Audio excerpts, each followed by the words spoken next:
Okay, so today we're going to get into some more advanced two-dimensional drawing techniques in preparation for our move early next week into three-dimensional drawing.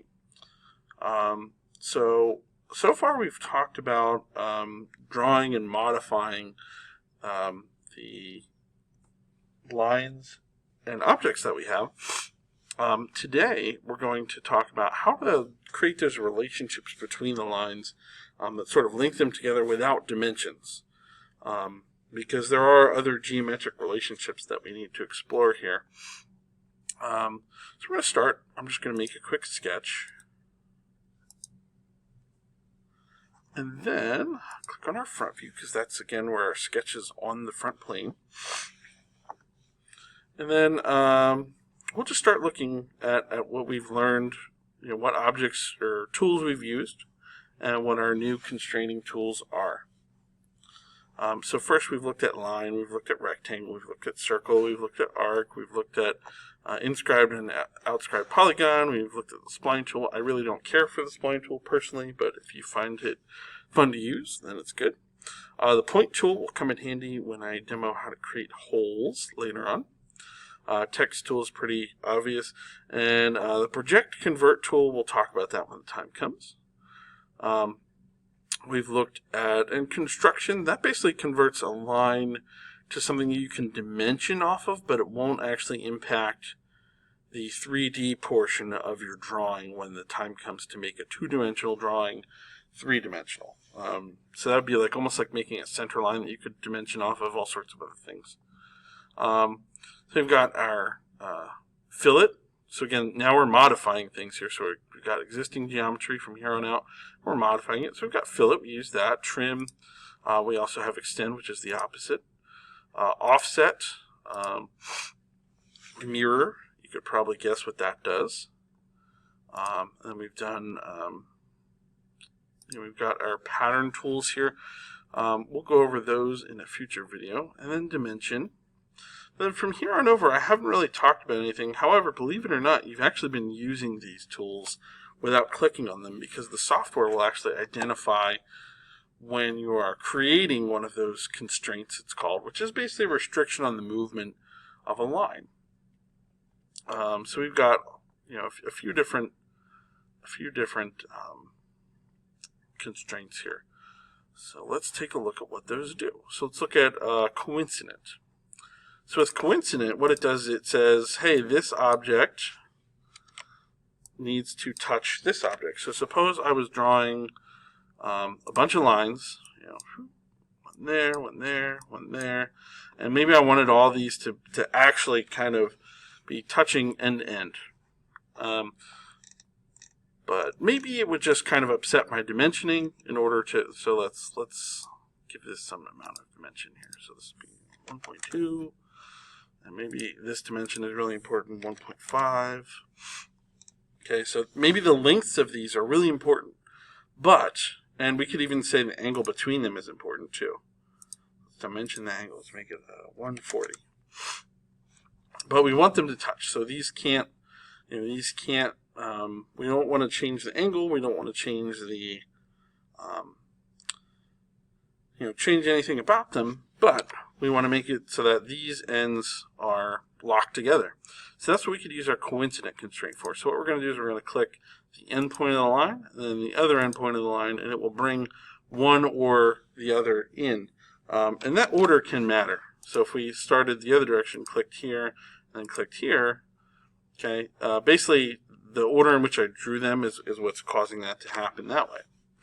However, let's say I purposely wanted to bring the 1.5 line up to the 1.2 line, and I just don't have enough dimensions where that's happening. If all else fails, we can actually use this fix button here, and when I do that, it actually kind of locks this in place without any additional dimensioning. Like, I'm not telling it how far away from the origin it is with dimensions or anything like that. It's just that's grounded, it's locked in place. Everything else will move to it as I start to constrain. So now I can say, hey, you're locked there, you're locked there. It'll move that up, and I could do the same thing with this. However, sometimes if I don't have my lines dimensioned, it will stretch them, it will change the angle, it'll do all sorts of things. to get things to work as I use the coincident constraint. So that's how coincident works. And if I click or hover over my lines, you'll notice that the various constraints start to show up. So you can see like a little, it may be hard to see, but there's a little coincident marker there. There's a little coincident marker there. There's one there. And then if I hover over this line that's fixed, you can see the marker for fixed. Actually, fixed shows up there as well. So moving on, we've got concentric. So what that means is that if I have circles and maybe another, maybe we'll do a big arc.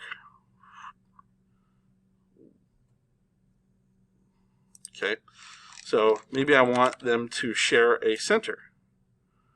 Okay, let's make this big, why not? Maybe I want these two circles to share a center point. That's what concentric does. That means that one circle and then another arc or circle or something like that, anything that's round and has a radius or diameter plus a center point, they will share a center point. So again, I click the center point there, click the center point there, and suddenly they are concentric. Okay, and it's a good way of making like a bullseye or something like that. But it's a good way of linking those things together in a way that enables you to kind of, sort of move them around together. Now, you see, because I have no dimensions on this, it's really kind of hurting my case here. So we'll just make that 0.75. We'll make this like 0.6. Why not? And then now I can kind of drag this around. The arc, the radius is going to stay the same, but because it's an arc, it's giving me all kinds of problems. But that's how concentric works. Parallel. So I don't know if you can see these two lines here, this line and that line, are about 12 degrees apart, looks like. What if we wanted these to be parallel? Suppose we're trying to construct a weird polygon or something like that. So we want these two lines to become parallel. Well, we just use our parallel constraint. Now, because this is fixed and then we have an angle here, odds are this one is going to move in to be parallel. So watch what happens. Parallel, click one line, click another. You'll see that one has flipped in. And now these two lines are parallel. So no matter what I do to them, the angle will never change. Unless I were to dictate this. So then the cool thing is, because I already have a dimension here, I could tell this 135 and watch what happens to the line on the right when I hit enter. It's going to move parallel to that other line. So that's, again, very useful feature to have. And I'm actually going to undo all that just so that I can show you some other things. All right, so we've got our fixed piece here. So next is tangent. Tangent means that you're intersecting a circle at one point and one point only. So suppose I have a circle here and I want it to be tangent to that line. Well, we just take tangent, we tell it I want this circle to be tangent to that line because this line is fixed, remember. It's just going to move the circle. Sometimes it'll actually just stretch the circle out. Again, it depends on the amount of dimensioning you've got going on. So if I back up a little bit here.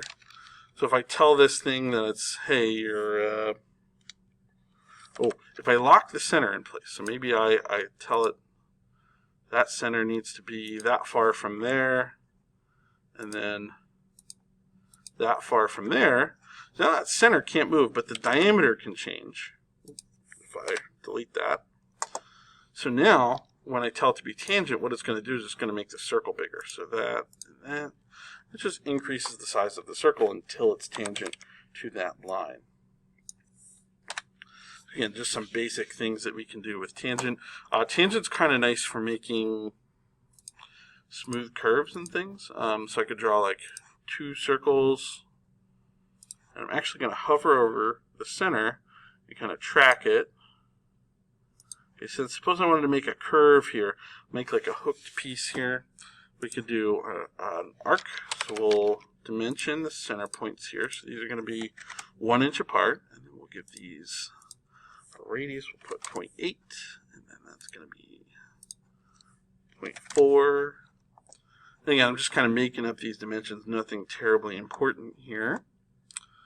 But then what I could do if I wanted to make an arc that was tangent across these, but I really don't know much about said arc, I can kind of draw my arc in place here. Maybe we like a certain radius here. Maybe we'll make the radius 1.5. but it's going to be really hard to kind of lock that into place. So what we're going to do is we're going to use a tangent constraint. We're going to say you're tangent to that, and you're also tangent to that. And we can go in and just, we'll trim the ends of that line. So we've kind of got this nice shape here. And I'm actually going to repeat that process here so we can kind of make like a little hooked shape. So we'll draw an arc. I want to give it, let's make it pretty steep. Let's do that. Okay. And we'll, again, give it a radius so that it doesn't change shape much. 2.4. And this constraint tool, the tangent tool, will actually stretch things out quite a bit too. So it'll actually lengthen this if necessary. And again, we can come in and we can trim away the chunks of lines that we don't need. I can do that and that. And we have like a rocker plate or something like that. All sorts of different shapes that we could create. Then we've got horizontal. So again, that just kind of locks a line into being horizontal. So if I have a line and I want it to be horizontal, do that. And now, because of that constraint, if I ever try to change the angle or another constraint tries to, it'll create a conflict. So that's going to stay that way kind of permanently. Vertical does the same thing, but vertical. Perpendicular, that's a good one. So again, we've got a fixed angle here. So if I drew a line that was intersecting that line and they're not perpendicular to each other, you see it says it's coincident. However, perpendicular, you notice it shows a right angle. Okay, I'm going to say you're perpendicular to that line.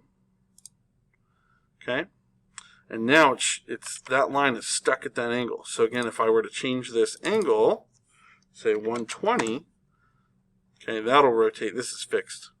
But if I were to do that, if I were to rotate this line, it would also rotate this line with it, keep it perpendicular to that. In fact, let's do that, just the opposite. Let's draw here. And we want to do that. We're going to say you're perpendicular to that. Okay. And we've got our angle here, 120. Okay. Again, if I change that, say back to 140, you'll notice this moves with it, which gives it that, keeps that perpendicular. Equal just equalizes dimensions. And not many of these are truly important except for fix. I wouldn't use fix a lot. Like if you've got a really complicated drawing, just use fix for one part of the drawing. And then you can kind of anchor other things to it with other constraints. If you start using fix a lot, you're going to run into a lot of errors as things start to adjust and move. All right, very good. So that all works pretty well. And those are our basic constraints.